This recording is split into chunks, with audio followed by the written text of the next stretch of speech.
Hola, ¿cómo me les va? Qué gusto nuevamente y como siempre tenerlos por acá. Bueno, hoy quiero iniciar con un tema que realmente yo no lo pensaba presentar, pero resulta, pues como todos saben, yo soy docente universitaria y hace unos días se me acerca una estudiante con alguna clase de discapacidad, ¿cierto? Muy triste ella y hablando de su condición, digámoslo de una u otra manera, de cómo un médico acaba con las ilusiones de esta persona. Ella es una persona con una discapacidad especial, una discapacidad, digamos, cognitiva, bueno, cualquier clase de discapacidad, digamos, de una u otra manera, para no hacer énfasis en quién, ¿no? Y aquí yo digo, bueno, algunos médicos que tratan ciertas enfermedades, ciertas situaciones, no saben, les falta esa parte humana de cómo transmitir, de cómo dar una información, de cómo informar a esta persona, informar de lo que le está pasando. Entonces, en vez de darle esperanza, en vez de decirle darle una cierta noticia con una actitud positiva, inculcando ese seguir adelante con sus sueños, entonces lo que hace es acabar con los pocos sueños e ilusiones que esta persona pueda tener. Me parece terrible. Y cuando esta persona se me acerca, mi estudiante, se me acerca y llorando me dice, yo entonces no puedo ser abogada, yo entonces no puedo hacer esto, yo entonces no sé qué más, y yo me quedo mirándola y hasta me dio pena con ella porque casi que me río. Y yo decía, ¿que usted no puede hacer qué? ¿Que usted no puede hacer qué? A ver, yo no entiendo. Y le decía, le dije, usted puede hacer lo que quiera en esta vida y la discapacidad no es una enfermedad. Entonces, cuidado con eso. Entonces, quiero que entremos en este tema y empecemos hablando entonces, ¿qué es la discapacidad? Teniendo claro que la discapacidad no es una enfermedad. Y para eso pues tenemos mucho apoyo de la ley. Entonces, la discapacidad no es una enfermedad, no es un problema, cuidado con esto, por favor. Tenemos un modelo médico frente a la discapacidad donde se considera que esta es la consecuencia de una enfermedad, una alteración, ¿cierto? Que debe curarse o que debe repararse, dependiendo pues de la discapacidad.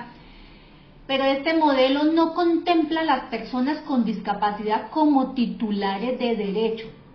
Los médicos señalan y dicen con discapacidad, pero lo dicen de una manera que pareciera no conocieran las leyes, ¿cierto? Entonces, esta persona en estado de discapacidad es una persona con todos los derechos del mundo, como los suyos, como los míos, como los de cualquier otra persona. Entonces, ojo, esto no es un problema, la discapacidad ni es un problema ni es una carga para nadie. Entonces, es erróneo hablar de la persona con discapacidad como pacientes o como enfermos. Cuidado con eso. Y eso a mí me ofende de una sobremanera, de que a veces dije yo voy a sacar un video con esto. Entonces, ojo. Y muchas personas, digamos en este caso, personas con discapacidad, en estado de discapacidad, también ignoran muchas cosas y muchos derechos a los que ellos tienen que entrar. Entonces, la discapacidad es digamos, cualquier condición del cuerpo o de la mente que hace que la persona que lo padece, que le resulte un poco más difícil realizar ciertas actividades, ¿cierto? Es como una limitación a ciertas actividades,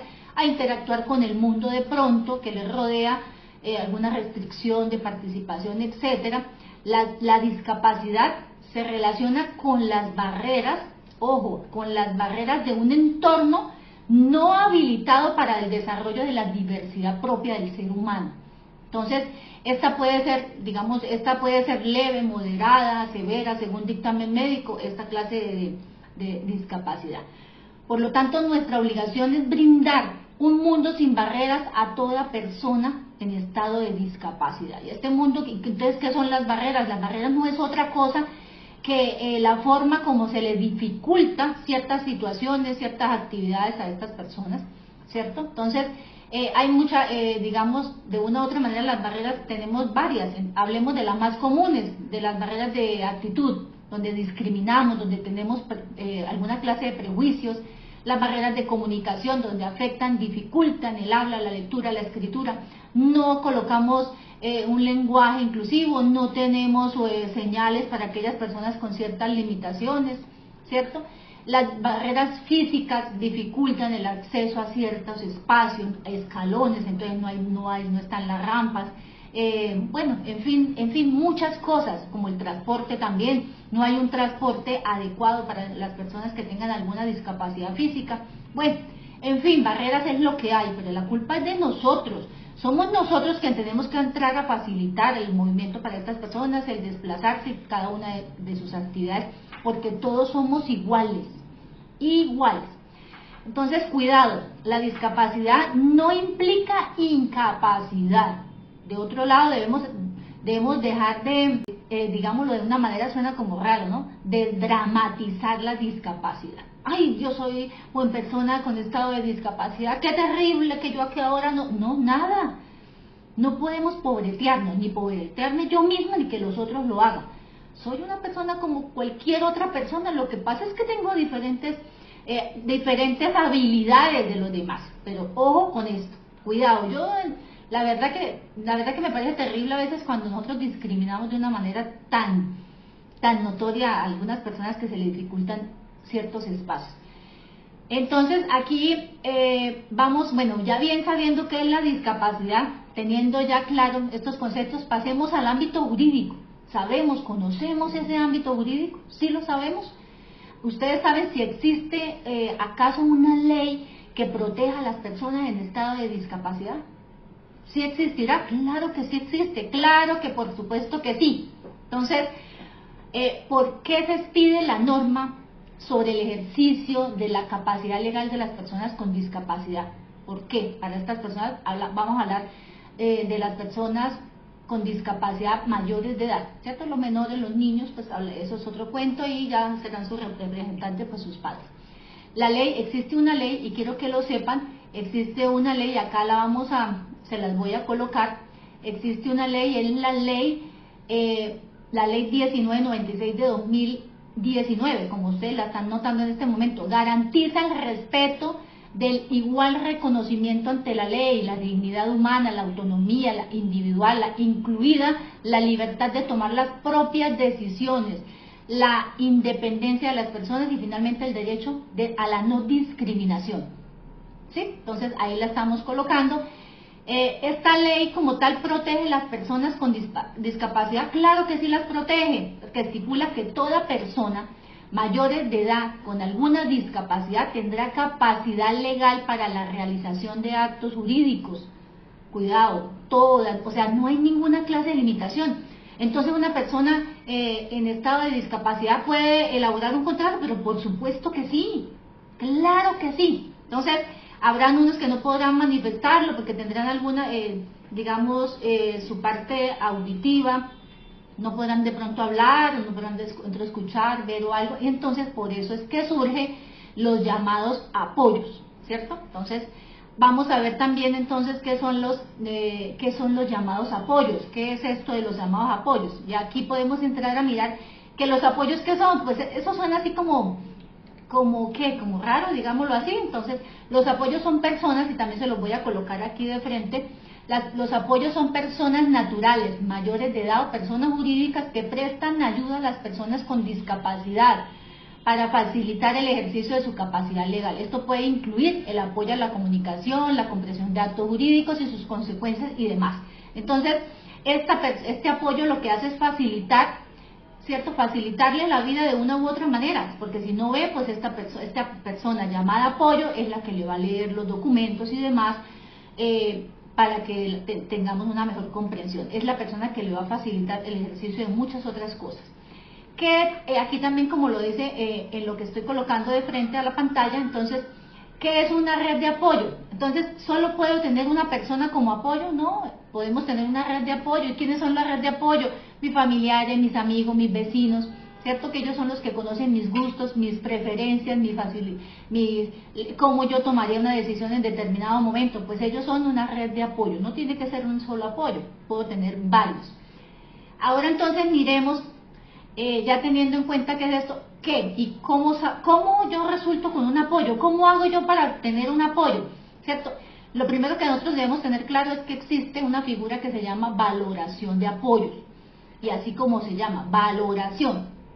ese proceso técnico que se realiza con la persona con discapacidad, y yo le voy a preguntar a la persona con discapacidad y quiero conocer cuál es su apoyo, qué persona quiere que sea su apoyo y por qué usted prefiere que esta persona sea su apoyo. No, porque es la que más le tengo confianza, porque es un familiar, por general. Los apoyos son gente de la familia, son personas de la familia o son muy amigos. Entonces, quiero que esta persona sea mi apoyo, es mi voluntad y la expreso así, de que esta persona sea mi apoyo. Y entonces nosotros entramos a valorar si realmente esta persona va a ser el apoyo idóneo para la persona en estado de discapacidad. ¿Quién puede solicitar esta valoración de apoyos? Entonces, en primer lugar, pues lo puede solicitar la persona con discapacidad, ¿cierto? Lo puede hacer un tercero cuando la persona con discapacidad se encuentre imposibilitado. Por ejemplo, está en cama, entró a la UCI, no puede hablar, no puede moverse. Entonces, ¿quién podrá hacerlo? Puede hacerlo un tercero que conozca muy bien a la persona con discapacidad, y entonces podrían ayudarnos y solicitar esta valoración de apoyos. Otra cosa que también es importante tener en cuenta, y aquí también se lo voy a poner de frente para que ustedes lo tengan ahí, y es quién presta el servicio de la valoración de apoyos, cuánto vale esa valoración de apoyos, a dónde tengo que acudir. Entonces es gratuito, podemos acudir a la Defensoría del Pueblo, personerías, gobernaciones, alcaldías, a los consultorios jurídicos, centros de conciliación de las universidades, ellos también están prestando, y el Ministerio de Justicia y del Derecho nos está capacitando en estos temas, muy importante. Bueno, ya entonces teniendo en cuenta qué son estos apoyos, ¿y este apoyo qué hace? ¿Y este apoyo a qué se obliga conmigo? ¿Cierto? Que yo soy una persona en estado de discapacidad. ¿Qué hará ese apoyo? Entonces, igualmente, el apoyo que va a hacer, guiar las actuaciones de la persona con discapacidad conforme a su voluntad. Ojo, los apoyos están para cumplir la voluntad de la persona con discapacidad. No puede actuar por voluntad propia, ¿cierto? Entonces, eso también hay que tenerlo claro. Tiene que ser una persona diligente, honesta, de buena fe. Mantener esa relación de confianza con la persona con discapacidad. Entonces, siempre ir de la mano con todo lo que esta persona quiere. Y me dirán ustedes, entonces, pero si esta persona no se puede expresar, si está de pronto en cama, digamos en coma, no puede hablar, pues esta persona igualmente tendrá que actuar bajo estos parámetros. Y luego, pues entonces, si él fue elegido por esto, fue porque fue valorizado y fue la persona idónea que encontramos para que fuera el apoyo de esta persona en estado de discapacidad. Nos preocupa mucho, y a mí me preocupa mucho también, porque nosotros, no todo el mundo, me incluyo, utilizamos un lenguaje adecuado, y es que uno va a cualquier sitio y escucha que personas no saben referirse a las personas con discapacidad. Por ejemplo, hablan con personas con necesidades específicas. ¿Y qué son las personas con necesidades específicas o necesidades especiales? Así yo no le puedo decir. Yo tengo que decir personas con discapacidad. No le voy a decir entonces persona con capacidades diferentes, lisiado, minusválido, inválido, paralítico, como suena tan feo y tan despectivo. Se va a decir persona con discapacidad física. Suena más bonito y no estoy hiriendo a nadie y no estoy atropellando los derechos de nadie tampoco. No voy a decir, como también se escucha mucho, la persona que haya mongólica, retardado mental, retrasado, ¿cierto? No, persona con discapacidad intelectual. No se dice lenguaje, que uno también lo decía, yo tengo que reconocer que alguna vez también lo dije, lenguaje de señas. No se dice lenguaje de señas, se dice lengua de señas, que es la comunicación que utilizamos, que se utilizan para las personas sordas y las personas oyentes con las personas sordas, ¿cierto? Entonces ese es el lenguaje de señas que se maneja. El sordomudo, persona con discapacidad auditiva, no son mudas necesariamente, porque la persona, uno piensa que porque es que no escucha, es que es sordo igualmente, sordo y mudo. Entonces el que no escucha, lógico, entonces se le dice sordo, pero el que es sordo, entonces no quiere decir que sea mudo. Una cosa no tiene nada que ver con la otra. Lo que pasa es que como no oye, pues no emite sonidos y no quiere decir que sea mudo. Entonces el sordo o el sordomudo se le puede decir persona con discapacidad auditiva, ¿no? Cuidado. El ciego, invidente, no invidente, persona con discapacidad visual o persona con baja visión, porque no todos totalmente pueden ser ciegos que pierdan toda su visión, sino que puede ser de forma parcial. insano, demente, loco, trastornado, esquizofrénico. Esas son las formas como y lo escucha uno de los mismos médicos. Entonces son personas con discapacidad mental. Y bueno, y en fin, muchos otros también. Escucho también cuando dice que esta persona pertenece a un grupo vulnerable, se dice persona en estado de vulnerabilidad. Entonces, hay alguna recomendación especial y es que uno, pues, vemos a algunas personas en estado de discapacidad que van a pasar la calle o que van en la silla de ruedas y uno dice, ¿estará cansado? ¿Le ayudo o no? Ojo con eso. Ojo, vamos a actuar con normalidad. Vamos más bien es a preguntarle, ¿le puedo colaborar en algo? Y no, si dice no, pues no pasa nada, pero sabe que puede contar conmigo. Ellos no es que estén necesitando ayuda a gritos de todo el mundo, no, ellos se pueden valer por sí mismos, muchos de ellos. Entonces, ojo, vamos a usar entonces el lenguaje inclusivo, ¿cierto? Les voy a dar aquí unos pantallazos de muchas cosas que hemos tomado del Ministerio de Justicia. El lenguaje inclusivo, porque a veces dicen el enano, no es el enano, es la persona de talla baja. Hemos visto también algunas cosas, el cieguito, es persona ciega, persona de baja visión, ¿cierto? Hemos visto entonces, importante del lenguaje inclusivo, paralítico, lisiado, discapacidad física. Entonces ahí les dejo y les repito porque por favor no quiero que lo olviden. Esta es una situación bastante importante que debemos tenerlo en cuenta. Y recuerden, no se tiene discapacidad, no, sino una habilidad diferente.